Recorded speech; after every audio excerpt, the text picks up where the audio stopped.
Labadiena, mėly klausytojai. Džiaugiuosi galėdama vėl jūs pasveikinti Panevėžio Lietaus vaikų tinklalaidės epizode.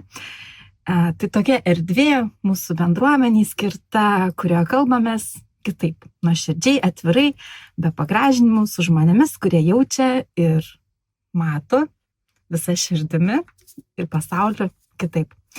Tai šiandien mano tinklalaidėje, mūsų Panevėžio Lietaus tinklalaidėje, pokalbis apie technologijas. Žmonės ir drąsą neatsilikti nuo pasaulio, kurios keičiasi, kaip žinom, labai greitai. Ir šiandien mano pašnekovė, Ieva Klungytė, Uncommon LT programos vadovė. Žmogus, kuris stovi už iniciatyvos, padedančios žmonėms suprasti dirbtinį intelektą ne kaip grėsmę, o kaip įrankį. Kalbamės kalbėsimės apie tai, kaip Uncommon atsirado, kaip vis dėlto organizacija pradėjo dirbti su šitokia, dabar manyčiau, labai aktualia tema dirbtinis intelektas. Tai kuo vis dėlto skiriasi tos edukacijos gyvos nuo to tokio, gal net nežinau, to mokymo, tokio standartinio mūsų klasikinio, ką esame įpratę, apie jų vasaros stovyklą, apie galbūt mitus ir iššūkius, kas susijęs su dirbtiniu intelektu ir autizmą. Ir taip pat apskritai, kuo gali šis įrankis mums padėti ir šeimoms, ir mokytojams. Taigi, noriu pradėti nuo tokio gražaus sveikinimo žodžio, nes visai nesenai Uncommon LT atšventė gimtadienį sausio 23 dieną, Kazickų rezidencijoje Vilniuje, labai gražus buvo priėmimas ir tikrai diskusija prie židinio. Tai dar kartą sveikinu tave, Ieva, su gimtadieniu. Ačiū. Ir iš karto noriu pradėti nuo to klausimo. Stebint diskusiją, šiaip iš tikrųjų nustebino, tikrai labai įdomi buvo tokia diskusija. Ir man tas iš karto krito labai į akį, kad vis dėlto vienas iš dalyvių buvo Peter Kazickas ir jo tas požiūris į technologijas, dirbtinį intelektą toks pozityvus, o visų kitų dalyvių toks, iš karto mes bandom tas lietuvių tokią neigiamą pusę pamatyti. Tai kaip tau atrodo? Kaip tu jautėsi tą vakarą? Ar tai tau buvo šventė, ar kažkoks, nežinau, pasižiūrėjimas, kiek nueita, kiek vis dėlto nuveikta, kiek tai jau metų tas gyvuoja Uncommon LT? Tai labas, Asta. Sveiki klausytojai, žiūrėtojai. Taip, tai gimtadienis iš tikrųjų buvo labai įdomus laikotarpis man, tiek jo planavimas, organizavimas, tiek pati šventė ir vis dar vykstantis dalykai po jo. Labai džiaugiuosi, viskas praėjo labai puikiai, kaip ir minėjai, ir diskusija buvo nuostabi ir labai patiko Peter teigiamas požiūris, ką mes ir norim skiepyti, kad dirbtinis intelektas nėra vien tik tai grėsmės, kažkoks siaubas, baubas, tai gali būti labai naudingas dalykas, tik reikia išmokti jį kokybiškai naudoti ir svarbiausia naudoti kritinį mąstymą. Tai pati šventė iš tikrųjų man buvo ir šventė, ir daug jaudulio, ir sustojimas, pamąstymas, kad 5 metai lyg ir nedaug, bet iš tikrųjų per juos galima padaryti labai daug. Ir Uncommon programa ir keitėsi per tuos metus, ir keitė patį modelį, ir žmonės keitėsi, bet labai daug dalykų nutiko ir labai daug naudingų dalykų. Tai man buvo be galo gera matyti visus partnerius, visus, kurie mus palaiko, girdėti jų palinkėjimus, sveikinimus ir matyti, kad tai, ką mes darome, yra prasminga. Tai tiek man, tiek mano komandai tai dar daugiau suteikia iniciatyvos judėti pirmyn tokio postumio. Ir iš tikrųjų ilgai galvojau ir tą patį sakiau atidarymo kalboje, bet man atrodo viena yra ta tokia paprasta tiesa, kai žmonės susitinka su prasme ir galimybėmis, jie gali augti ir auginti labai daug dalykų aplinkui. Tai ir ta gimtadienio tema pagrindinė ir buvo apie tą augimą tokį. Supratau. Tai galim gal šiek tiek grįžti pradžią, tai kaip gimė Uncommon LT idėja ir kiek žinau, tu pati buvai dalyvė, iš pradžių, kaip sakom, kaip ten tas mandras žodis, alumnė, dabar jau esi. Ir aš pati, pavyzdžiui, irgi su jumis sužinojau ir susipažinau, kai jūs jaunuolius mokėt kurti svetaines ir tada nevyriausybinėm organizacijom nemokamai kūrėt svetaines. Tai va tokia buvo ir pati pirmoji pažintis su jumis. Tai čia buvo ta pradžia, ar dar kažkas jau čia anksčiau vyko? Taip, tai prie pačios idėjos, sakykime, kūrimo aš asmeniškai nieko neprisidėjau. Kaip ir minėjai, buvau pirmosios programos dalyvė. Ir pati idėja iš tikrųjų nebuvo visiškai nauja. 2017 metais Peter Kazickas įkūrė panašią Uncommon.org programą Zimbabvėje ir paskatintas savo šeimos ir noro padaryti kažką Lietuvai, sugalvojo, kad reikia panašų modelį atvežti į Lietuvą. Tai programa pirmiausia buvo skirta tik tai jaunimui iki 29 metų, truko pusę metų ir mes mokėmės kurti internetinius puslapius. Dizainas, programavimas, SEO, darbas su klientais ir labai daug dėmesio buvo skirta asmeniniam įgūdžiam, tiem soft skillsam vadinamiem. Būtent taip prasidėjo ta programa. Panevėžys, kiek žinau, tikrai buvo pasirinktas neatsitiktinai, nes Peter močiutė, Aleksandra Kazickienė, mokėsi dabartinėje Panevėžio Vytauto Žemkalnio gimnazijoje ir Kazickų šeimai iš tikrųjų tai turi sentimentų ir labai džiaugiuosi, kad būtent mūsų miestą pasirinko čia. O pirmieji porą metų jie ir buvo tokie skirti būtent ilgalaikiai programai, o po to programa jau keitėsi ir prie jos keitimusi prisidėjau ir aš gana jau stipriai. Supratau, labai įdomu, tikrai nežinau šito fakto, kad iš Panevėžio pasirodo, labai faina, labai įdomu. Tai perinam prie to, kaip tu sakei, programa keitėsi ir jūs dabar daugiau dirbat su įvairiais mokymais apie dirbtinį intelektą, bet dar žmonėms dažnai skamba kažkaip grėsmingai tas dirbtinis intelektas. Tai kas tavo asmeniškai labiausiai erzina viešoje erdvėje, toje, pokalbį apie taip sakant, sutrumpintai, ko žmonės vis dar nesupranta tavo nuomonę. Ir ten diskusijai, labai daug irgi per gimtadienį buvo apie tai kažkaip diskutuojama apie tai. Taip, tai kas mane labiausiai erzina, tai kad kiti ir mane, ir mano komandos kolegas žiūri kreivai, nes mes atnešam kažkokį blogį, kuris atims darbus, žmonės pradės nebemastyti ir panašiai, nors kaip tik mūsų programos esmė yra visai kitokia. Tai kai keitėm programos modelį, mes iš tikrųjų atsižvelgiam į labai sparčiai besikeičiančią technologijų rinką, aplinką ir pastebėjom, kad dirbtinis intelektas labai smarkiai veržėsi. Tai va jau keli metai atgal tikrai jau buvo galima daug kur jį matyti, daug kur sutikti ir jisai buvo panaudojamas. Bet labai ilgai galvojom, kaip turėtų atrodyti tas modelis, kad jisai būtų kokybiškas. Tai nusprendėme, kad mes kalbėsime apie paprastus, visuomeniai lengvai prieinamus įrankius ir svarbiausia apie kritinį mąstymą. Tai buvo kertinis akmuo, kad visos mūsų temos turi vis tiek sueiti į kritinį mąstymą, nes to labiausiai reikia, dirbant su dirbtiniu intelektu, kad ir mokantis su dirbtiniu intelektu. Tai pagrindinis dalykas, ko mes siekiame, kad žmonės mąstytų kritiškai ir nebijotų technologijų. Jos nėra kažkokie siaubai baubai, jos niekur nedings, jos tik tobulės, bet ir mes turime neatsilikti ir tobulėti kartu su jomis. Tai iš tikrųjų programa ir buvo pirmiausiai kurta tam, kad mažinti technologinį atskirti tarp Lietuvos didžiųjų miestų ir regionų. Tai būtent tai mes ir stengiamės daryti, dėl to mūsų didžiausias fokusas yra į žmonės gyvenančius regionuose. Kiek ir žinau, ir kaip tu pasakai, tikrai daug dirbate su regionais ir dabar, kaip sakai, prasidėjo nuo jaunimo, dabar su skirtingo amžiaus labai grupėmis ir senjorais, ir iš įvairių gal įstaigų, ir pasakai, kad ir darbo biržai dažnai tenka padirbėti, pamokyti žmonės apie dirbtinio intelekto naudojimą. Tai vis dėlto, ką pastebi, ko žmonės labiausiai bijo, ką sunkiausia priimti? Iš tikrųjų, tų baimių žmonės turi be proto daug ir įvairių skirtingų. Kai tik tai pradėjau vesti šios mokymus, tai pagrindinis klausimas, kuris būdavo kiekvienose mokymuose, ar dirbtinis intelektas užkariaus pasaulį ir ar bus taip, kaip rodo per filmus. Po to jau keitėsi. Matricai. Visi kapsulėse uždaryti. Taip. Tai labai panašiai žmonės galvoja, būdavo prieš mokymus ateidami pasižiūrėdavo dar tokių filmų ir man filmų pavadinimus pasakyti, ar bus taip, ar bus taip. Ir sakau, ne, neturėtų. Stengiamės, kad taip nebūtų.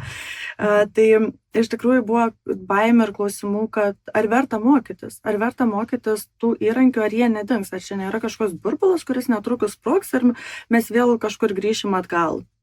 Dabar, ką aš pastebiu, žmonėse galbūt jie mažiau tą išreiškia žodžiais, bet savo emocijom, vis dėlto mes dažniausiai bendraujame gyvai, tai žmonės bijo naujovių.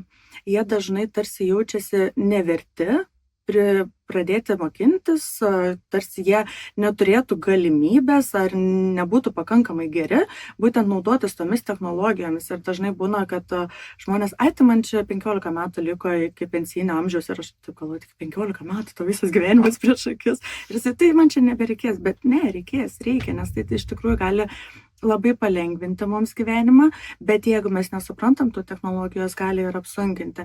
Tai dažnas klausimas, ką mes darome ir praktikas darome, tai tiesiog rodome su dirbtiniu intelektu sukurtą informaciją žmonėm ir prašome, kad jie pasakytų realybę ar dirbtinio intelekto kūrinys ir tada analizuojam, tai kaip mes galim suprasti, kad tai nėra realus dalykas. Tai tai yra, manau, labai svarbu ir tai prisideda tada prie mažesnės baimės žmonių.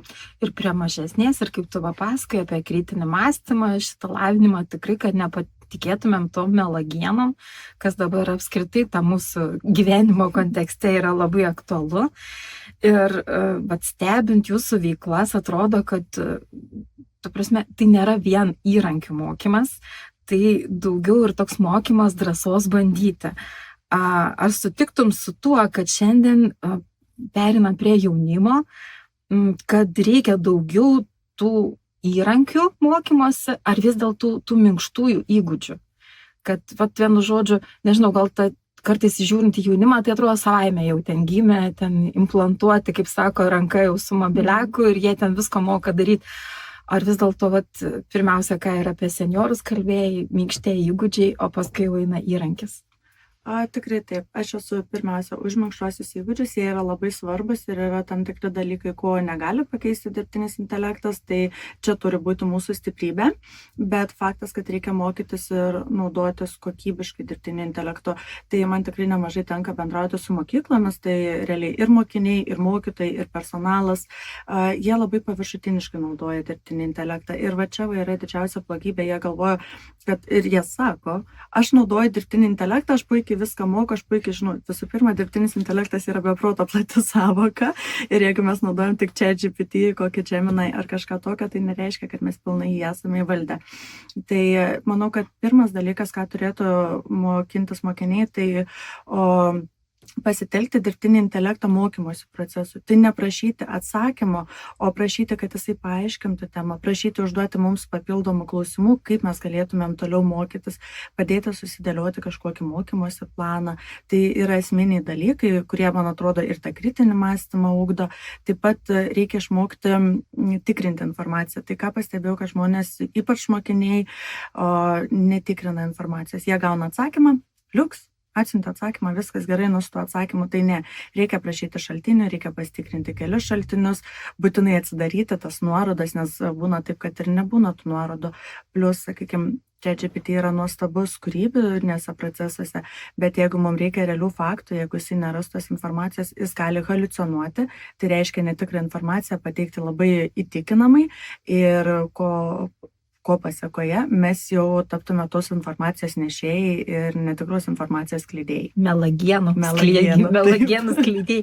Tikrai aš kartais tikrai ir pati mėgstu, naudoju visai gana senai ir tam tikra labai specifinė tema, dažnai iš apie autizmą. Ir kartais tai parašo, kokia nesąmonė šio parašė. Taip teisingai, ir jeigu tu, pavyzdžiui, toj nesi ekspertas ir jis tau parašo ir tu patiki, tai labai, negerai yra. Tai perikim vis dėlto, kaip ir pradėjome apie jaunimą ir žinau, kad vasarą darėte stovyklą. Čia toks pirmas pabandymas, bet sakė, tikrai tęsite. Tai bet dažniausiai kalbam apie stovyklą, tai toks atrodo, fun, žinai, linksma forma, čia tūsas.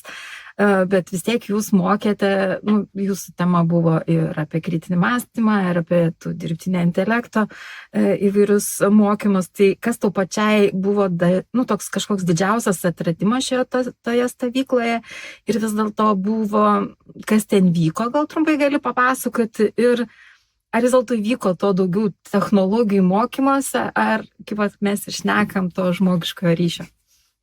Taip, tai iš tikrųjų praėjusiais metais rugpjūtį startavo mūsų pilotinė stovykla vasaros, joje turėjom 10 jaunuolių nuo 14 iki 17 metų amžiaus, tai tikrai nuostabus jaunimas ir stovykla buvo sėkminga, tikrai buvo geriau negu galėjau tikėtis.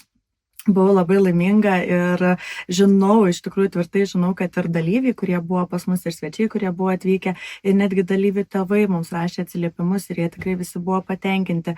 Tai iš tikrųjų vieną minusą mes išsianalizavom iš stovyklos, tai kad ji buvo per trumpa, čia buvo visų bendras sutarimas. O kiek laiko vyko? 5 dienas tik tai turėjome, tai šiais metais nusprendėme, kad bus bent jau 7 dienas, nes iš tikrųjų medžiagą buvau paruošęs tikrai gana ilgą ir įtemptą, bet visą laiką juk žiūrime pagal žmonės, pagal jų energijos lygį ir kartais gaunasi, kad vienas temas keičiame ir panašiai.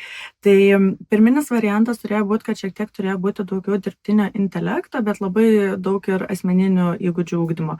Tai gavosi greičiausiai labai panašiai. Nes temos buvo plačios, visi turėjo klausimų, visi turėjo kažko, ko norėjo papildomai išmokti ir mes su kolegomis stengiamės visą tai jiems suteikti, bet labai daug įrėjome per asmeninį tobulėjimą. Tai turėjome ir duonos meditaciją, ir komandos formavimą, ir įvairius talentų šou pasirodymus. Tai tikrai buvo tokių nerealių akimirkų, kurių neįmanoma pamiršti. Man asmeniškai tai buvo beproto stresinės savaitės, nes ir kaip programos vadovė, ir kaip pati mama būdama, aš galvoju iš visų pusių. Ar mūsų medžiaga nebus jiems per sunki, ar mes spėsime viską išeiti, ar neužstriks kas kompiuteris, ar visi pavalgė, ar šiandien tikrai pakankamai skysčių išgėrė visi, nes vis dėlto vasara tai toksai apie viską buvo ir tikrai pulsavau visą, bet buvau labai patenkinta. Turime nuostabių istorijų, kai susiformavo draugystės, kurios tęsiasi ir dabar, ir kai buvo mūsų kalėdinė šventė, buvo vaikinukai atėję iš stovyklos, tai labai smagu, kad jie ir toliau bendrauja, jie nori prisidėti prie veiklų ir klausia, kada kas toliau, ką galim daryti. Tai buvo ir tokių nerealių momentų, kaip mūsų vakarai prie laužo. Tai iš tikrųjų, jeigu geras oras būdavo, mes stengdavomės būti gryname ore, kiek įmanoma daugiau, ir vienas dalyvis turėjo atsivežęs gitarą. Tai visi išmoko jo rašytą dainą apie jo gana skaudžius išgyvenimus ir visi kartu dainavome. Tai mes buvome pažįstami tik kelias dienas, bet aplinka, ta aura vyravo, tarsi mes būtumėm labai artimi. Tai iš tikrųjų ten buvo labai daug visko. Nepamiršome ir demokratinių temų, nepamiršome ir viešojo kalbėjimo, ir technologinių įgūdžių. Tai iš tikrųjų turėjom tokių projektų, kai jie gavo užduotis, turėjo naudotis tais įrankiais, kuriais mes išmokėme juos naudotis, tokias krizių užduotėlės turėjo įgyvendinti ir nusifilmuoti, ir nusifotografuoti, ir sumontuoti, ir padaryti pristatymą. Ir mane labiausiai sužavėjo visą tai, kaip jie pasinėrė į darbą, kaip jie džiaugiasi tuo darbu. Ir galų gale, kai jie turėjo pristatyti, mes turėjom svečių iš Kazickų šeimos fondo ir galvoju, kaip jiems čia seksis, ar nesijaudins, o jie labai tvirtai atsistoja ir pasakoja, kaip jie darė, netgi kai gavo tokių klausimų, kurie šiek tiek išmuša iš vėžių, jie pilnai stovėjo, žinoma, mes darėm tą, mes padarėm taip, dėl to, kad tai yra mūsų tokia idėja. Tai tas pasididžiavimas, tas jų suvokimas, kad aš galiu, man gera, tai yra nerealu. Ypač jų atsiliepimai, kad jie norėtų grįžtis, kad jie jautėsi kaip namuose, tarsi mes jais rūpintumėms kaip savo vaikais, bet tuo pačiu ir mokytumėm labai pažangiai, ne tai, kad mes sėdėm ir kalam kažką. Mano įsitikinimas yra toks, kad mokymasis turi ateiti per patyrimą. Tai realiai mes per praktiką mokomės iš karto. Tai jiems labai patiko tas ir džiaugiuosi, kad tai buvo naudinga. Kaip papasakai, tai ir aš labai noriu ir tą duonos meditaciją noriu būtinai pasibandyti, taip viskas fainiai skamba. Ir aš supratau, kad tikrai tas ryšys užsimezga ir, kaip sakoma, nebūtinai ten mokymas, ten, nežinau, technologijų, turi būti sausas sėdėjimas prie kompo, taip. Tai irgi yra kūryba ir procesas ir taip pat to neužtenka, kad vien mokėsi labai gerai valdyti kažkokią programą ar įrankį, kad čia viskas, čia jau vienu žodžiu tau viskas sukluota. Tam reikia ir pristatyti mokėti, ką tu padarei, ir pasiskambinti, pabendrauti, užmegzti ryšį su kolegomis, tai susideda viskas į tą bendrą procesą. Ir ne tik tai labai puikiai mokėti kažkokį įrankį. Tai aš čia buvau irgi pasirašęs tau klausimą apie kokią fainą istoriją, bet žiūriu, tu čia tiek viską jau pripaskai, tai gal perėsiu prie kito vis dėlto to klausimo. Tai į mūsų temą, į autistiškos žmonių bendruomenę ar neuro įvairių žmonių bendruomenę, tai tiesiog, labai dažnai, girdim tokį stereotipinį gal pasakymą, nežinau, kad, tai čia, jie visi aitišnikai kažkokie ten yra, vienu žodžiu, ir kad jau vienintelis tas kelias, tai jeigu jau ten nėra intelekto sutrikimo, tai čia prie technologijų. Tai stebint tavo patirtį, darbą, nes vis tiek 5 metai tikriausiai susidūrei su įvairiais jaunuoliais ir tikrai, kaip sakai, ir mokyklose tenka pabūti.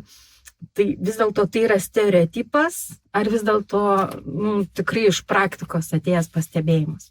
Tai nėra nei mitas, nei konkreti taisyklė. Iš tikrųjų yra vienaip ir kitaip, tai jeigu pradžioje esu daugiau pasidomėjęs JAV tyrimais, tai jie rodo, kad tvirtesni duomenys rodo, kad tikrai autistiški jaunuoliai dažniau renkasi IT ar STEAM studijų sritis, bet taip pat tie tyrimai rodo, kad jų įsidarbinimas yra žemesnis. Tai ką aš galiu pasakyti iš savo patirties, kad tikrai turėjau programoje tokių dalyvių, kurie turėjo neuroįvairovę ir tikrai studijavo IT sritise. Bet aš jų mažiau sutinku darbo rinkoje. Apskritai, kas studijuoja, tokių jaunuolių tikrai sutinku daugiau, bet darbos rytyje mažiau. Bet manau, tai gali būti dėl to, nes jie tiesiog dirba, jie neafišuoja galbūt savo pasiekimų, nekalba garsiai apie savo diagnozes, kaip sakykime, tą daro kai kurie Microsoft, Apple ar Google atstovai. Amazon, pavyzdžiui, irgi atstovai yra, kurie apie tai kalba garsiai. Taip pat prieš tokios nuomonės formavimo, manau, labai daug prisideda technologijų kompanijos.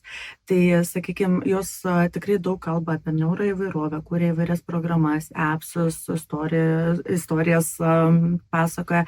Ta pati Telia Lietuvoje investavo į appsą Burbulai ir jį galime turėti nemokamai, tikrai nuostabus appsas vaikams su neuroįvairovė, bet labai rekomenduoju ir suaugusiams žmonėms pasižiūrėti, patirinėti, nes ten įvairių istorijų yra tikrai kokybiškas ir supažindinantis. Tai manau tai, kad daugumas galvoja, kad jeigu žmogus yra autistiškas ir neturi tos intelekto sutrikimo, tai jisai turi nusikreipti į tai. Tikrai tai nėra taisyklė, žinau žmonių, kurie puikiai ir tarp žmonių kitų dirba ir tikrai labai įdomius darbus atlieka. Bet kad yra ta nuomonė vyraujanti, tai aš tikrai sutinku, bet čia, man atrodo, yra tiesiog dėl to, kad technologinės kompanijos daug deda į tai. Bet taip pat ir technologijos iš tikrųjų sukuria tokias darbo vietas, kurios tinkamas yra autistiškiam jaunuoliam žmonėm. Ir dėl aplinkos pritaikymo, ir dėl apskritai gal tokio, nežinau, kad gali rinktis, kiek tu gali dirbti, kiek intensyviai gali dirbti. Tai taip, tas ir kūrė gal tokį mitą, bet iš kitos pusės, kaip ir tu pastebėjai labai gerai, mokosi nemažai, bet jau darbo rinkoje liktai, galbūt jie ir nesimato, bet iš kitos pusės tai mokslai dar ne viskas, darbas susijęs su minkštaisiais įgūdžiais, kaip jį susirasti, kaip, nežinau, save pristatyti ir taip toliau. Gerai, jeigu kompanija gerai susipažinus su neuroįvairovė ir jie, kaip pasakot, padaro tokias sąlygas, bet ar Lietuvoje yra tokių kompanijų? Dėl įmonių tikrai negalėčiau šiuo metu patikslinti, bet tikrai manau, yra tokių įmonių, kurios turi lanksčią politiką ir reikėtų daugiau pasidomėti. Žinau, kad, pavyzdžiui, GoTech Lab Lithuania yra išleidę tokį iššūkį kurti sprendimus žmonėms, kurie turi intelekto negalią ir kad būtent jie naudotų tuos sprendimus. Tai tikrai mūsų šalis juda link to. O dėl profesijų, tai IT tikrai turi ką pasiūlyti, tai, sakykime, programavimas, testavimas, duomenų analizė, man atrodo, tai yra sferos, kur tikrai reikia dėmesio detalėm, gebėjimo susifokusuoti, įsiminti tam tikrus šablonus, tam tikrus iššūkius, juos gebėti analizuoti, pritaikyti. Tai autistiškiam žmonėm iš mano patirties, ką pažįstu, tai yra tikrai labai puikios sferos ir žinau tikrai žmonių, kurie yra autizmo spektro sutrikime ir puikiai dirba ties tuo. Supratau, ačiū tau už šią informaciją. Gal tikrai mūsų klausytam ar tavam bus jinai tikrai naudinga, nes aš irgi tikrai, tiesiog nespėjau visko pasidomėti, viską sužinoti. Ir čia perinant apie mūsų tėvus, tai labai dažnai mes tokie apkrauti tą informaciją. Ir kartais jau nebežinai, ypač pavyzdžiui, su mažesniais gal vaikais dar mokykloje, ne? Ir ten ir to reikia, ir to kažkokio pritaikymo, nežinau, specialaus prieimo.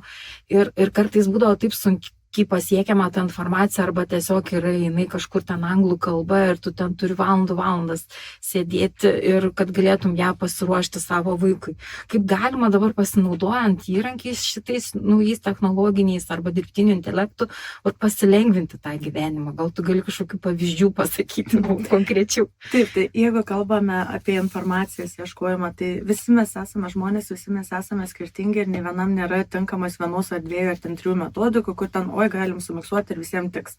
Taip nėra, tai realiai dirbtinis intelektas gali padėti mums atrasti tas metodikas, tiek senas, tiek naujas. Svarbiausia yra kriterijai. Mes turim jo paprašyti, kad sudėtų, sakykim, 10, 15 ar kiek ten tų metodikų, duotų mums šaltinius, kur galėtumėm pasiskaityti. Tai anksčiau kažkam galbūt būdavo anglų kalba jau kaip ir barjeras, dabar yra puikiai tie patys asistentai gali versti, yra toks deeppool.com, kuris gerai verčia, tikrai galima pasižiūrėti ir išsinagrinėti tą informaciją. Jeigu mums, sakykime, sunku skaityti ar neturime laiko kažkokiam tikrai kokybiškam podcastam pasižiūrėti, Notebook LM gali sudėti viską į vieną ir mums padaryti ar santrumpą, ar kažkokį podcastą irgi tipo garso įrašą, kur mes galime jau klausytis. Tai iš tikrųjų labai daug gali mums padėti. Elementariai, aš pati esu išbandžiusi tai pasidaryti tuos vizualinius tvarkaraščius, prieš paskui korteles, kaip pavyzdys, vaikučiams, kuriems, sunku gal kažką atsiminti, reikia įsimušti į rutiną, tai kad ir ryto rutiną tokią pasidaryti kortelę. Gali tai būti maža antraštė su paaiškinimu, jeigu yra vyresnis vaikas, gali būti tik paveiksliukai ir mes galime tas korteles atsispausinti, turėti telefone ar kažkoje virtualioje erdvėje ir jas vaikui duoti perdėlioti, kad dabar išsivaliau dantis, padariau tą. Tai aš savo sūnui tokias pačias padariau ir įvedu vis po kokią nors pareigą namuose. Pavyzdžiui, jo darbas ryte dabar yra pašerti žuvytes. Tai jisai turi tada jau tą kortelę perkelti. Tai labai toksai ir smagus dalykas ir nieko mums nekainuoja, tikrai nemokamai galime tą pasidaryti. Dar čia irgi buvau galvojus, nes turėjau irgi panašių pokalbių, kaip konkrečiai mes galim pasidaryti. Tai mes nesame galbūt visi irgi autizmo spektro srities specialistai, bet mūsų vaikai tikrai gali turėti ir turi dažniausiai tas sensorinės perkrovas. Ir čia iš tikrųjų šiai dienai nebėra tik tai autistiško žmogaus bruožas, bet sensorinės perkrovas gali būti bet kam. Tai mažiem vaikam, vyresniem mes galim pasidaryti tokius išankstinius protokolus, kaip elgtis vienoje ar kitoje situacijoje. Tai pavyzdžiui, parašyti tą užklausą, promptą, kad padėk man sukurti planą B sensoriniai perkrovai ir kontekstą nurodyti, tai vieta, kur mes eisime kažkokį koncertą, pas naują kirpėją, pas kažką, bet ką, čia jau kokia situacija yra toks ir kontekstas, tada vaiko jautrumas, kam jisai garsams, šviesai, kvapams, dar kažkam yra. Ir tada paruošk man kažkokių ankstyvųjų signalų sąrašą, kaip aš galėčiau atpažinti, kad ta pertrauka ateina, greiti veiksmai, ką aš turiu padaryti per 30 sekundžių, tada nusiraminimo planas 5 minutėm, galim paprašyti alternatyvų, kad jeigu vienas neveikia, tai kitus išbandyti. Ir ką sakyti vaikui, kaip su juo elgtis. Iš tikrųjų, mes gyvename tokioje visuomenėje, kai norim ir aplinkiniam paaiškinti, kad tai galim paprašyti ir patarimų, kaip paaiškinti aplinkiniam tą dalyką. Tai tik tai visą laiką aš ką rekomenduoju, kaip ir minėjau prieš tai, paprašyti, kad pateiktų šaltinių sąrašą, iš kuris ėmė tą informaciją.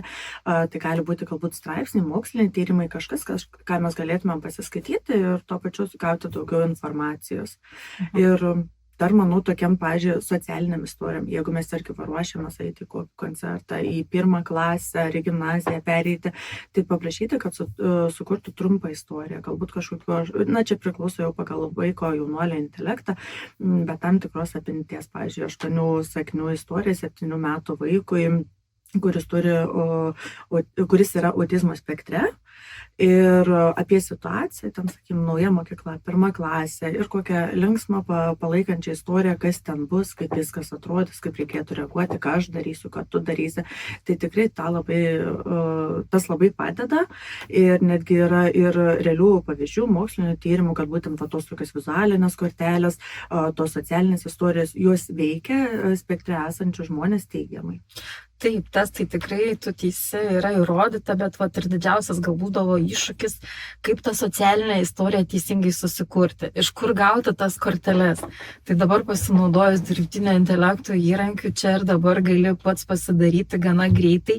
Ir tikrai girdėjau irgi iš aplinkinių jau ir mamų, kas naudoja, kad tikrai sako, kiekvieną dieną gali vat pasiruošti vaikui kažką, tai vat ypač kažkur ar kelionėje, ar į tą patį, ką ir minėjai, kiną, teatrą, parodą, supažindinti ir vizualiai, ir pasakojant tas socialinės istorijas, tikrai mes sumažinam autistiškų vaikų ir ne tik vaikų tikriausiai, visų ir mūsų suaugusių tą tokį nerimą dėl nežinomybės, dėl naujovės, ir tu esi jau paruoštas kažkiek iš dalies ir toks nuspėjama aplinka gaunasi. Tai labai geras metodas socialinės istorijos ir vizualinės kortelės, kas dabar yra tikrai labiau prieinama. Nereikia kažkur ten pirkti, ieškoti, tu tiesiog gali pasinaudojęs dirbtinio intelekto įrankį pats pasiruošti ir netgi individualiai pagal tavo vaiko poreikius, o ne kažkokias standartinės, kur galbūt ne tau visai ir netitinka pilnai tavo poreikio. Labai, labai fainus šitos pavyzdžius pateikiai. Tai dar kaip ir minėjai, kad dažnai dirbi su mokytojais, taip, į mokyklas eini. Ir mes iš mokytojų labai girdžiam dažnai, kad mes nespėjam. Vienu žodžiu, čia tų vaikų daugėja, reikia įvairius ten individualizuotas programas ir taip toliau daryti. Tai ką galėtum tiem patiem mokytam patarti? Ar vienu žodžiu, ar užtenka tų technologijų, ar vis dėlto reikia ir to žmogiškojo ryšio? Nes aš esu susidūrus dar ir su tuo, kad kartais atrodo, aš čia padarysiu, o čia naudosiu, ir čia viskas bus gerai, o taip nesigauna ir tada prasideda vėl kažkokie pykčiai, nesusipratimai. Ką tu girdi iš pedagogų? Taip, tai iš tikrųjų praeisiais metais, metų pabaigoje akreditavom ir sėkmingai jau išsibandėme, startavome su Uncommon dirbtinio intelekto įgūdžių, bazinių įgūdžių ugdymo kursų pedagogams. Tai teko man ir anksčiau tikrai daug bendrauti su pedagogais ir apie dirbtinį intelektą, tai mes ilgą laiką tyrinėjom, ko jiems trūksta ir stengiamės sudėti į vieną kursą. Tai iš tikrųjų, taip, dirbtinis intelektas jiems gali padėti labai daug. Jisai neišspręs visų problemų. Čia yra mitas, kad dirbtinis intelektas gali išspręsti visas problemas arba atimti visus darbus. Tai taip nėra, bet šitie mitai yra gyvi mūsų visuomenėje ir vien tik tų įrankių neužtenka, reikia ir žmogiškumo. Bet mokytojai gali pasilengvinti labai smarkiai savo darbą, sakykime, užduočių diferencijavimas, individualizuotų programų kūrimas. Taip pat, pavyzdžiui, Google tikrai irgi siūlo dabar neblogą aplinką mokytojams mokyti vaikus nebūtinai nuotoliu, bet sakykime, kad ir mokymo planus susidėti, pamokų planus susidėti, kažkokios interakcijos įvesti. Tai tikrai yra galimybių, kaip tą padaryti. Tai reikia tik tai noro, reikia ieškoti sprendimų ir jeigu mes, sakykime, kaip mokytojas papuolame į vienokią ar kitokią situaciją, visi mes žmonės, mes negalim mokėti visko, mes negalim žinoti visko, bet mes galime gana greitai susirasti informaciją. Tik tai, kaip ir minėjau, svarbu ją greitai patikrinti, ar tai yra teisybė. Bet individualizuotus planus kiekvienam vaikui atskirai galime sukurti per kelias minutės ir tai nėra sunku, mums tiesiog reikia trumpai aprašyti, kiek metų, kokia klasė, koks dalykas, kokios stiprybės, silpnybės ir kokių tikslų mes siekiame. Ir gali mums sudėti planus ir 5 mėnesiam, ir 5 savaitėm, ar savaitė ir panašiai.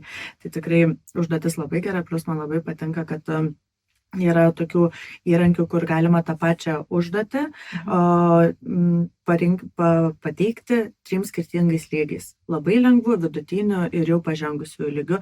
Ir tai užtrunka irgi vos kelias sekundės. Tai tikrai mes irgi daug kalbame apie tai. Informacijos pateikimas vaikams, man atrodo, yra labai svarbus. Aš pati su savo vaiku kartais pasakoju tą vienaip ar kitaip ir matau, jisai nesupranta. Ir tada, tai gal tu nesupranti kokio žodžio?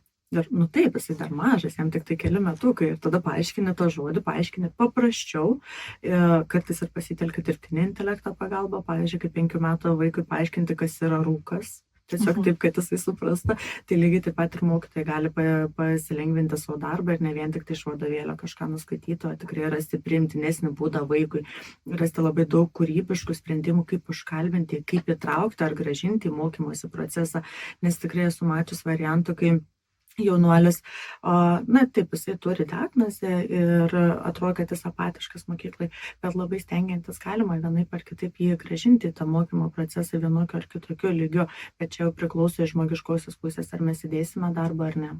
Taip, visur reikia, kaip sakant, šiek tiek to žmogiškumo, net ne šiek tiek, iš tikrųjų daug, pirmiausia, žmogiškumas, noras, įtraukti, o paskui tikrai dabar šiais laikais turime nuostabių įrankių, kur galima pasinaudoti ir nebegaišti, nebepanikuoti, nebebijoti, labai greitai pasiruošti tiek tėvam, tiek mokytojam įrankius ir priemonės, kurias galime išbandyti čia ir dabar. Ir kartais aš labai girdžiu labai daug skundimosi, bet kartais tiesiog gal pabandom, pabandom ir žiūrim, kas gaunasi. Tai vis dėlto dar norėčiau apie tas rizikas, kad tu kažką tai papasakotum. Mes čia taip jau nupiešėm tą dirbtinį intelektą, kad čia stebuklas, taip tikrai yra gerosios pusės, bet norėčiau, kad ir klausytam papasakotum.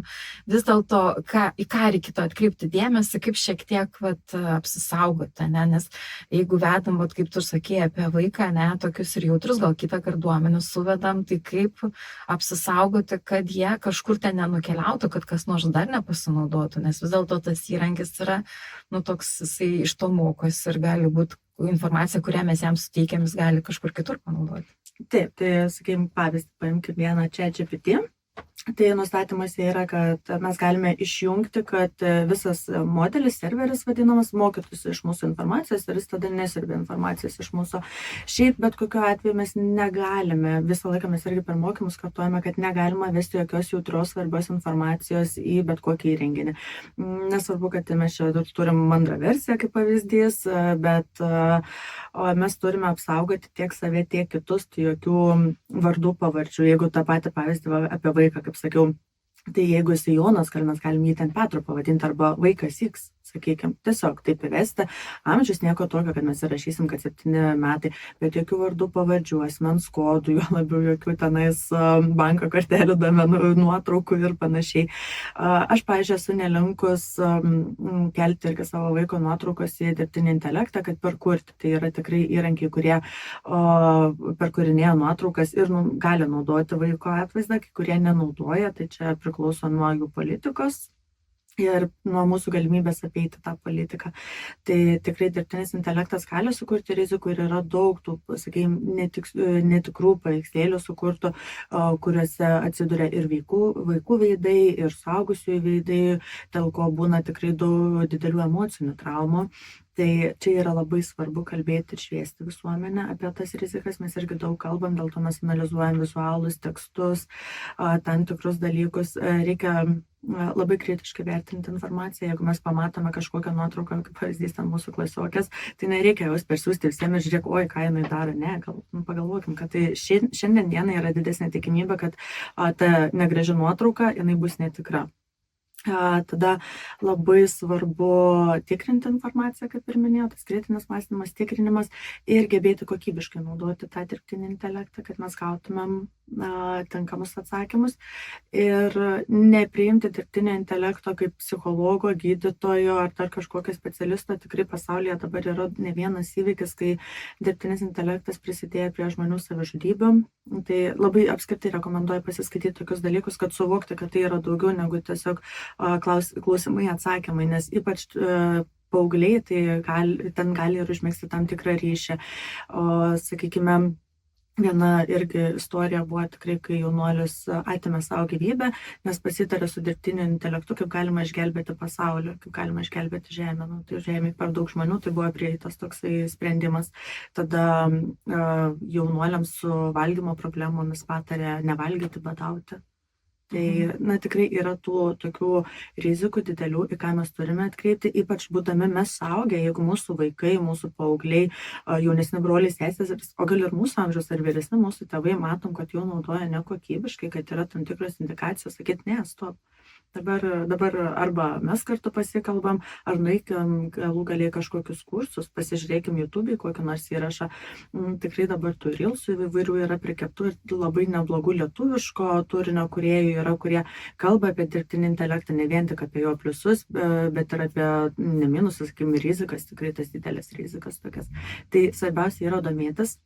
Viena iš taisyklių, ką mes irgi kalbam, kad visą laiką pasidomėk naujienom. Ir geromis, ir blogomis, jos yra labai svarbios, susidaryti tam bendram įspūdžiui ir ugdyti kritinį mąstymą. Teisingai pastebėjai tikrai labai, kad vis tiek mes tėvai, ypatingai ir tėvai, ar šiaip artimieji, mes atsakingi vieni už kitus, ne? Daugiau bendraukime gyvai, kad liepia ypač psichologinius tokius dalykus ir socialinius. Tai vis dėlto sugrįžkim prie organizacijos, tai kaip tu galvoji, kaip tu matai Uncommon ateitį, ar nežinau, kažkokį ten, koks yra pagrindinis siekis, ar tik tai apšviesti, supažindinti su technologijom, ar vis dėlto, nežinau, ir pakeisti kažkokių žmonių gyvenimą, kokia tavo ta svajonė, organizacijos. Gerai, kad visiškai nebuvo klausimas tik tai, kur matai programą po 5 metų, nes nemėgstu tokių klausimų, jie man tokie apie nieką.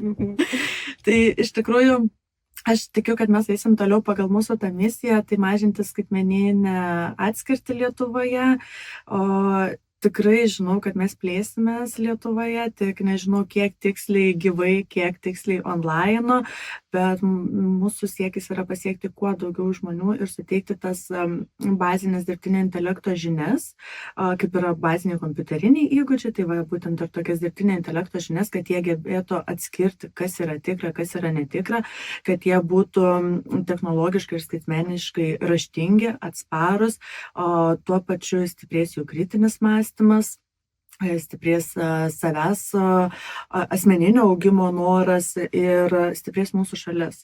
Tai manau, kad būtent per tą kritinį mąstymą, per technologinį atsparumą mes kaip maža tauta galime pasiekti labai daug ir toliau išlikti labai stiprus. Supratau, labai jau čia taip tokie, kaip sakant, patriotiniai užmojai, sakyčiau, labai, o asmeniškai tavo gyvenimą, kiek tai, kodėl apskritai toje srityje ir kiek tau yra tai svarbu, kokia tai yra tavo gyvenimo dalis? Tai yra didelė šiaip programos, ta ne filosofija, bet, sakykime, programos pagrindiniai misijai, vizijai, aš labai smarkiai pritariu ir tai yra man labai artima. Ir kad mes ją lenkiam į patriotiškumą, tai irgi yra tiek mano kolegų labai didelis įdirbis, nes mes tuo tikime. Mums tai yra svarbu. Mes gimėme laisvoje Lietuvoje ir mes norime joje auginti savo vaikus ir pasenti galbūt kažkada. Tai dėl to mes atkreipiame dėmesį į savo stiprybės, ką mes galime. Mes galime atskirti informaciją, mes galime ją naudotis ir savo stiprybėmis mes norime pasidalinti. Norime, kad visi turėtų galimybę, nors šiek tiek pažinti tai ir jeigu jiems tai tinka ir galbūt ir pakeisti savo gyvenimo kelią, tikrai yra, pavyzdžiui, pas mus programai tokių dalyvių buvę, kurie praėjo ar ilgesnius kursus, ar trumpesnius ir jie keitė savo karjeros kelią. Jie atrado tokių perspektyvų, kur tikrai niekada nesitikėjo. Turėjau dalyvių, kuriems ChatGPT ir LinkedInas ir jų abiejų miksas buvo kažkoks kosmosas, bet tai jam padėjo susirasti naują darbą ir gerą perspektyvą ir gerai apmokamą. Supratau. Tai ačiū, kad esat tokia organizacija Panevėžyje ir, kaip sakant, tą Panevėžį garsinat visoje regionuose ir žinau, kad tikrai važinėja čia Panevėžio apskritai daug, bet tai ne riba, tikriausiai visa Lietuva jūsų yra teritorija. Ir šiandien labai noriu dar kartą padėkoti tau, kad sudalyvavai šitoje mūsų tinklalaidėje laidoje ir kažkaip apibendrinant po pokalbio su tavimi, man pačiai kažkaip labai, artimos tos technologijos, tikrai aš jomis naudojasi ir nejaučiu labai didelės baimės, bet kaip ir tu minėjai, yra labai svarbu ir taip pat ir klausytojams noriu gal akcentuoti tą pagrindinę mūsų ir pokalbio mintį, kad dirbtinis intelektas pats savaime nėra nei geras, nei blogas. Ir viskas priklauso nuo to, kas ir kaip juo naudojasi. Tai vat tas žinias ir tuos įgūdžius, o tai jau yra minkštieji įgūdžiai ir su Rasa mums reikia ugdyti įvairiuose žmonėse, nuo jaunų iki senų ir visoje neuroįvairovėje. Ir kad technologijos tampa priemonė suprasti skirtingus žmonės, mąstymo būdus, mažinti atskirtį ir kurti prieinamumą prie mokymosi galimybių, prie darbo galimybių, ne, ir apskritai prie dalyvavimo visuomenėje. Ir jos padeda jaustis žmonėm ir saugesniems, ir atviresniems, jeigu mes jas teisingai naudojame.